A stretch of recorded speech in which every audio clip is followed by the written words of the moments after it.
பெரம்பூரை தொடர்ந்து திருச்சி கிழக்கிலும் வேட்புமனுவை தாக்கல் செய்திருக்கிறார் விஜய். தேர்தல் நடத்தும் அலுவலரிடம் அவர் வேட்புமனுவை கொடுத்த காட்சிகளை நாம் நேரலையில் பார்த்தோம்.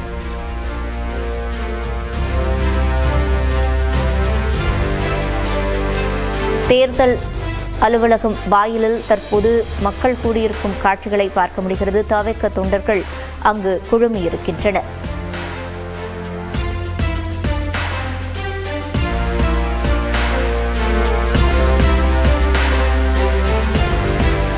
திருச்சி கிழக்கில் வேட்புமனுவை தாக்கல் செய்திருக்கிறார் விஜய். அதற்கு பிறகாக அவர் அங்கிருந்து வெளியேறும் காட்சிகளையும் நாம் பார்க்க முடிகிறது. திருச்சி கிழக்கு தொகுதியில் போட்டியிடுவதற்காக வேட்புமனுவை தாக்கல் செய்துவிட்டு அந்த அலுவலகத்திலிருந்து விஜய் வெளியேறும் காட்சிகளையும் நாம் பார்க்கிறோம். தவிக தொண்டர்கள் அங்கு குழுமியிருக்கிறார்கள்.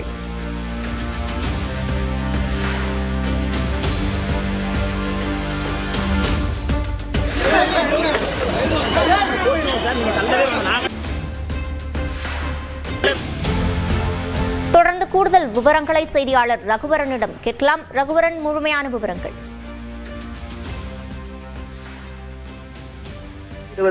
வேட்புமனு தாக்கல் செய்த பிறகு தவிக தலைவர் விஜய் அவர்கள் தற்போது மண்டல அலுவலகத்திலிருந்து புறப்பட்டிருக்கிறார்.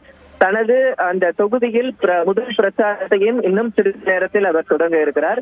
குறிப்பாக பாத்தீங்கன்னா 10:30 மணிக்கு திருச்சி நிகழ்வில் பங்கேற்பதற்காக 10:30 மணிக்கு விமான நிலையம் வந்தார்.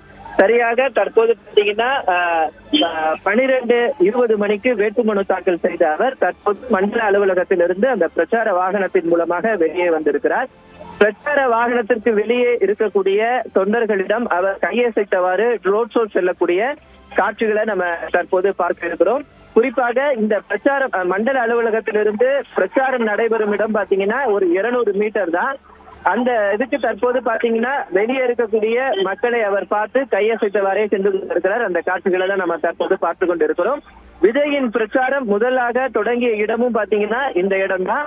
அதே இடத்துல தற்போது தனது தொகுதியின் சார்பாக அவர் பிரச்சாரத்தை அவர் தொடங்க இருக்கிறார்.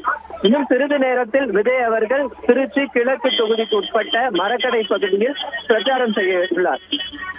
ரகுவரன், விவரங்களை வழங்கியமைக்கு நன்றி.